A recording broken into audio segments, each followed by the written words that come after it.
Aber der Nasenbär. Ich bin der Granti, ich zock gern Computerspiele und heute rede ich ausnahmsweise mal nur ganz kurz über Outlast. Outlast ist ein... Fuck. Sorry, ich hab vergessen, dass ich noch Pfeffi im Mic gehabt habe. Das klären wir später auf. Outlast ist ein 2013er Horror-Ego-Shooter ohne Schießen, aber dafür mit einem Haufen Stress, von Leiter, Vorlaufer und in Schränke verstecker. Für mich quasi ein Gymnasium-Simulator.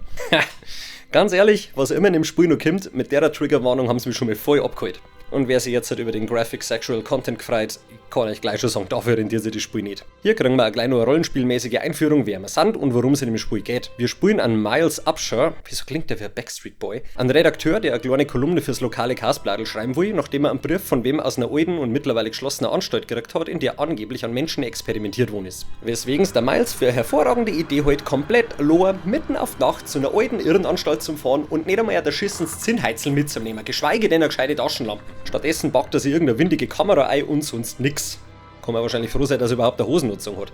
Die Kamera ist dann auch das Gimmick an dem ganzen Spiel, weil wir durch die unsere Umgebung anschauen können. Und mit können meine ich müssen, weil zum einen werden wichtige Sachen nur registriert, wenn wir es filmen, und zum anderen ist das Spiel über weite Strecken düsterer als meine Zukunftsprognosen, was bedeutet, dass wir einen Nachtsichtmodus von der Kamera anwerfen müssen. Was wiederum bedeutet, dass man die meiste Zeit übers Gefühl hat, man darf ein gottverdammtes Gameboy-Spiel zocken. Habe ich ja richtig Bock drauf. Für den Nachtsichtmodus braucht die Kamera allerdings Batterien und die haben hier leider die gleiche Krankheit wie die Batterien im ersten Alan Wake, nämlich dass schneller Lachs so versand als der Sangria-Eimer vom liebeskranken 16-Jährigen auf Mallorca. Ansonsten tut das Spiel einiges für die Immersion, indem es zum Beispiel am Bildschirm fast komplett frei von irgendwelchen Anzeigen wie Gesundheit, Munition, Wegpunkte oder sonst irgendwas hält. Bloß im Kameramodus zeigt es um so Sachen an wie die momentane Spielzeit, das Zoom-Level und einen Batteriestand. Nachdem wir unseren Karren mitten auf der Einfahrt abgestellt haben, steigen wir also ins Mount Massive Asylum ein. Die ganze Sequenz dient dann auch als Einführung in Steuerung für so Zeug wie Springer, Griecher oder Renner und unsere 2 Aktenordner. Zum einen macht sich der Miles nämlich Notizen und zum anderen darf man fleißig Brief, Tagebücher und Berichte sammeln, um die Geschichte zusammenzustückeln. Sobald wir allerdings einen Fuß ins Zimmer setzen, haut erst einmal die Sicherung aus und spätestens jetzt lernen wir den besagten Nachtsichtmodus kennen. Ein paar Meter später haben wir wieder Licht, können wir uns umschauen und erleben unseren ersten Schachteleiferl-Moment.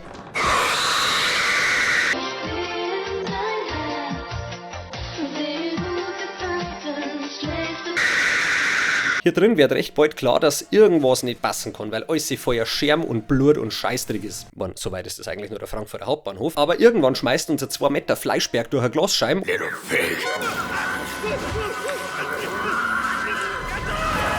Und wir werden von jemandem aufgeweckt, der meint, dass Gott zu ihm spricht. Zugeben, das klingt immer noch nach dem Hauptbahnhof. Merciful God, you have sent me an apostle. Als wir dann wieder auf die Haxen sind, stellen wir fest, dass hier ein Haufen Leute umeinander laufen, sitzen und liegen, die entweder dort sind oder dort ausschauen und in jedem Fall völlig aus dem Link geschossen sind. Solche Sätze machen es halt echt nicht leichter, den Vergleich zwischen Outlast und dem Bahnhof aufzuhören.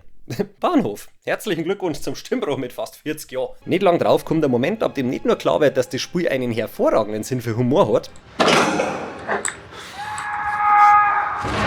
sondern auch, dass die Patienten hier behandelt worden sind, als hätten wir frisch Lobotomie erfunden und dann aber nur einen Schlagbohrer zur Hand gehabt und dass scheinbar auch irgendwas Übernatürliches in der ganzen Suppe mit rumschwimmt.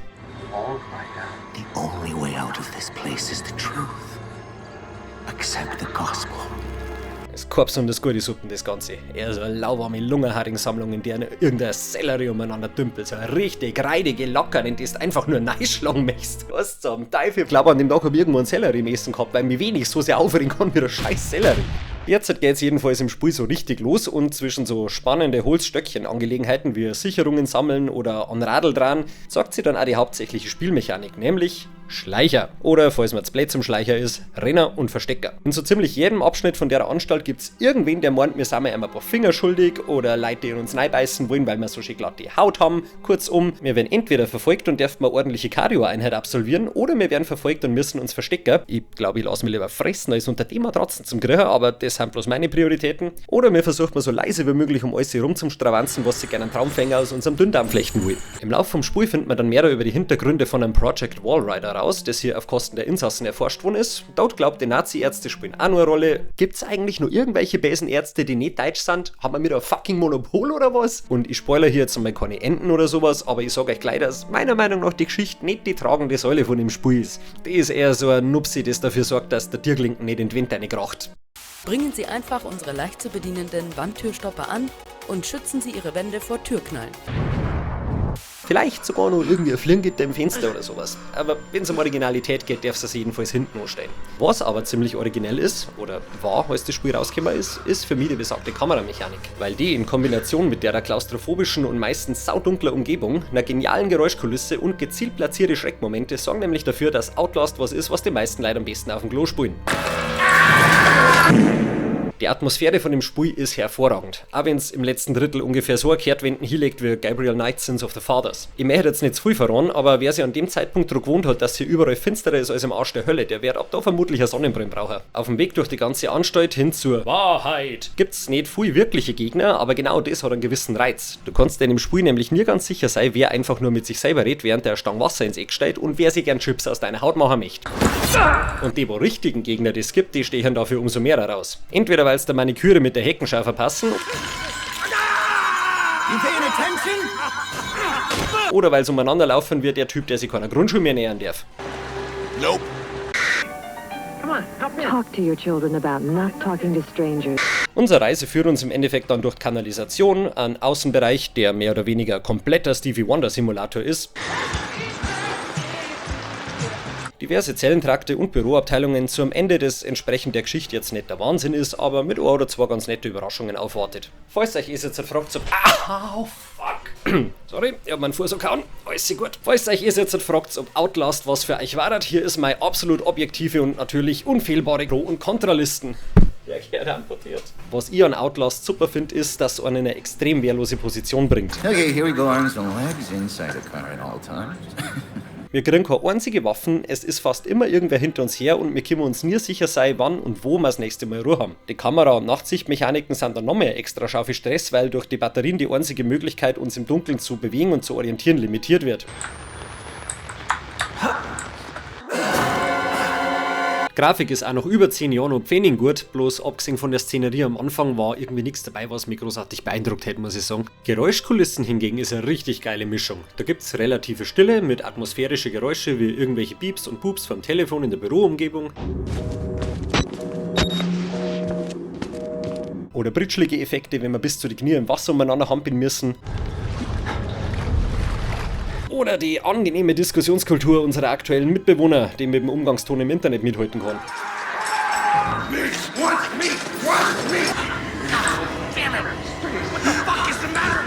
Und natürlich die musikalische Untermalung von Verfolgungsjagden. Die ist nämlich dermaßen frenetisch und wahnsinnig, dass man es problemlos als Soundtrack für die ganzen Narrischen am Black Friday hernehmen kann.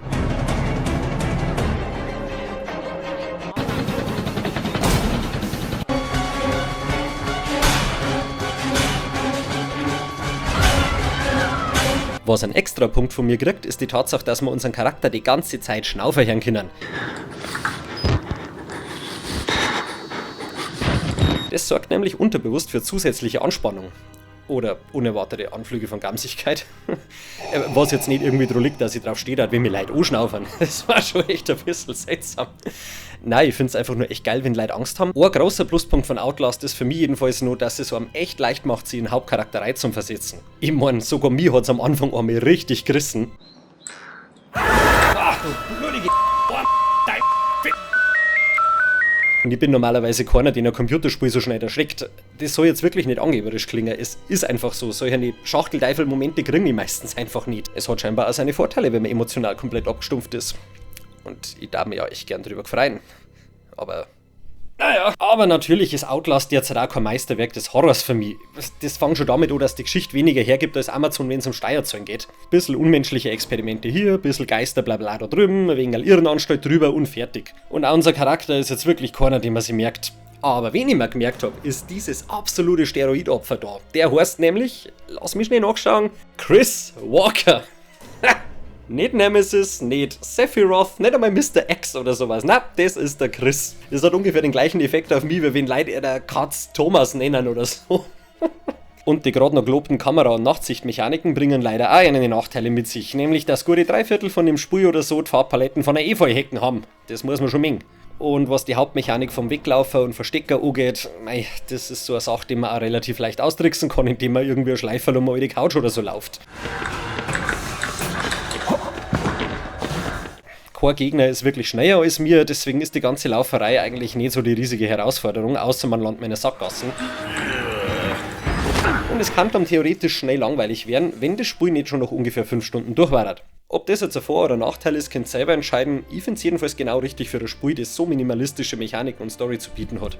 Nachdem ich dann den ganzen Bums durchgespielt und mir meine Gedanken gemacht und dieses Skript geschrieben habe ich mich gefragt, was jetzt halt Outlast für mich schlechter macht als zum Beispiel Alien Isolation. Was ja auch so ein Schranksimulator ist, bei dem man ständig verfolgt wird, während man sich eher bedingt wehren kann. Nur mit dem drum habe ich über 70 Stunden verbracht und es 2 oder 3 Mal durchgespielt, bis alles erledigt war. Und jede Minute davon hat mir Spaß gemacht.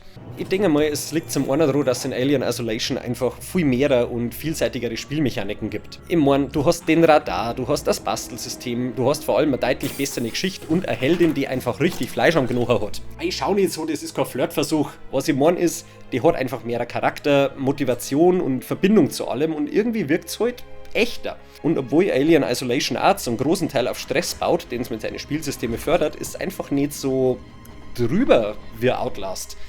Weißt, es spielt auf einer verdammten Raumstation in einer Retro-Zukunft, wo man von einem Alien gejagt wird und ist irgendwie trotzdem realistischer und bodenständiger als ein Reporter, der auf Nacht in einer geschlossenen Anstalt recherchiert. Um ehrlich zu sein, ist der Vergleich wahrscheinlich nicht einmal wirklich fair, aber Alien Isolation war das erste Spiel, das mir eingefallen ist, als ich drüber nachgedacht habe, was jetzt quasi das bessere Outlast war. Und vor allem bin ich A, schon mal kein Spielejournalist oder Kritiker und B, jetzt auch nicht unbedingt dafür bekannt, dass ich Sachen komplett durchdenke, also...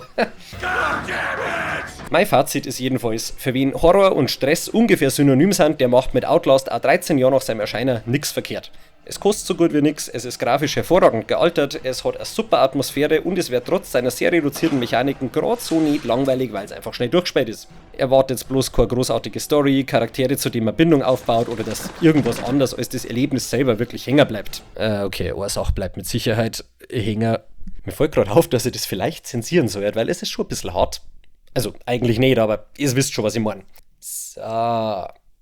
Viel besser. Kann man es ja nicht anschauen, das Gefries. Outlast kriegt jedenfalls von mir ein solides Passt schon. 3 von 5 Zwangsjacken, 6 von 10 Bremsspuren, 8 von 12 mutierte Schwengel, sucht es euch aus. Ich sag jedenfalls Servus Erdnuss und bleibt's friedlich.